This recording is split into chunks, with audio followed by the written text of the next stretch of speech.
अखिलेश, ममता, तेजस्वी, उद्धव, मोदी के तमाम विरोधी 365 दिन 24 घंटे मोदी हटाओ का नैरेटिव फैलाते रहे, मोदी के खिलाफ हेट कैंपेन चलाते रहे।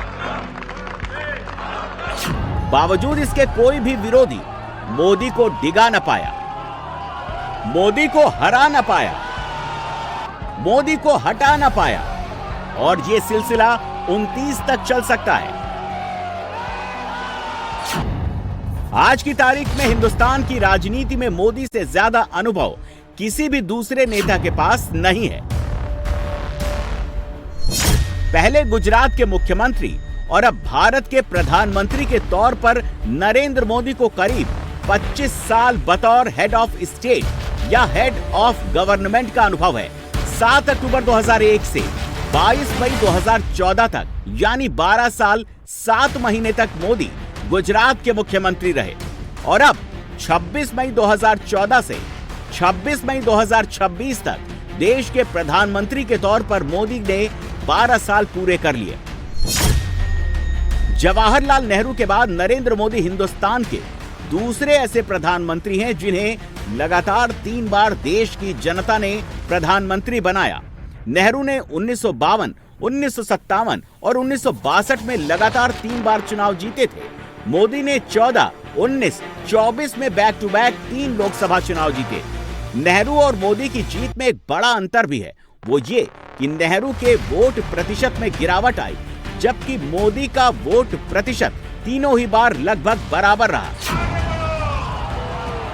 14 के बाद लगातार ये मोदी लहर कैसे तेज होती चली गई, और इस वक्त 2026 में ये मोदी लहर कैसे अपने तमाम विरोधियों को तिनके की तरह उड़ाते हुए आगे बढ़ रही है।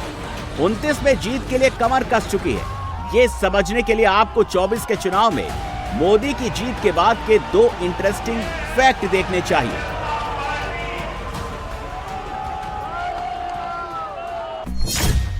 - 2024 में 80 से ज्यादा देशों में चुनाव हुए, लेकिन करीब करीब हर देश में इनकम्बेंट यानी सत्ताधारी पार्टी और उसके लीडर की हार हुई। 43 ईयर्स के बाद भारत का कोई प्रधानमंत्री कुवैत आया।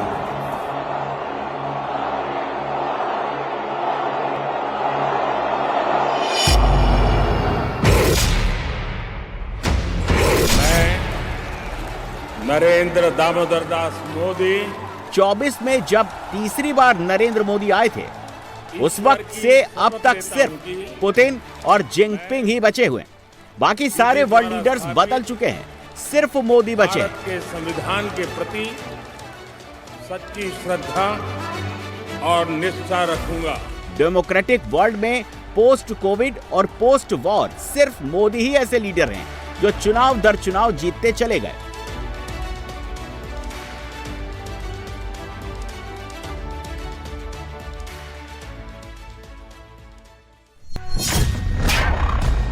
दुनिया का नक्शा उठाकर देख लीजिए, अमेरिका से बाइडेन आउट हो गए। अमेरिका में लगातार तीसरी बार सत्ताधारी पार्टी की हार हुई। ब्रिटेन में ऋषि सुनक कुर्सी गंवा बैठे। बोत्सवाना में 60 साल से सत्ता संभाल रही बोत्सवाना डेमोक्रेटिक पार्टी के हाथ से सत्ता चली गई। घाना, पनामा, पुर्तगाल, उरुग्वे, इन सारे देशों में सत्ताधारी पार्टी की हार हुई। साउथ अफ्रीका में अफ्रीकन नेशनल कांग्रेस को मेजॉरिटी नहीं मिली। जापान में वर्ल्ड वॉर 2 एरा के बाद लंबे समय तक सत्ता में रही लिबरल डेमोक्रेटिक पार्टी की हार हुई।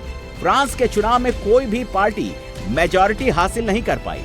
इससे पहले जर्मनी में एंजेला मर्केल और ऑस्ट्रेलिया में स्कॉट मॉरिसन को करारी हार ही मिली।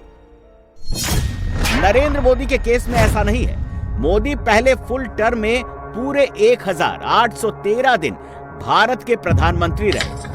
दूसरे टर्म में 1838 दिनों तक भारत के पीएम रहे।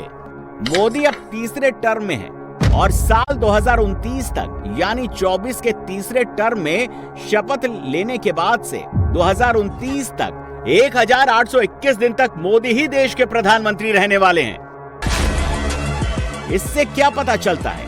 इससे ये पता चलता है कि मई 2014 से दिसंबर 2024 तक सारे ग्लोबल लीडर्स अपने अपने देश में चुनाव में निपटते चले गए, लेकिन मोदी जीतते चले गए। इससे यह भी पता चलता है कि बाकी कुछ टेम्परेरी है, सिर्फ नरेंद्र मोदी ही परमानेंट है। अनुभव भी ऐसा वैसा नहीं। मोदी ने बतौर पीएम 26 मई 2014 से लेकर 26 मई 2026 तक के 4,383 दिनों में अमेरिका के 4 राष्ट्रपति देखे। ओबामा के साथ काम कर लिया, ट्रंप के साथ काम कर लिया, बाइडेन और कमला हैरिस का शासनकाल भी देख लिया। इंटरनेशनल लेवल पर मोदी की लगातार तीसरी चुनावी जीत एक और वजह से बेहद खास है।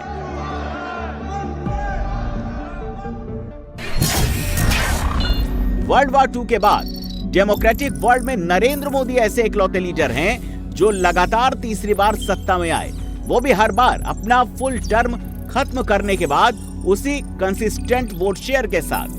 वैसे तो ग्लोबल स्टेज पर अमेरिका के फ्रैंकलिन डी रूजवेल्ट 1932, 1936, 1940 और 1944 में लगातार 4 बार चुनाव जीते, लेकिन उन्हें ये चारों विक्ट्री वर्ल्ड वॉर 2 से पहले मिली।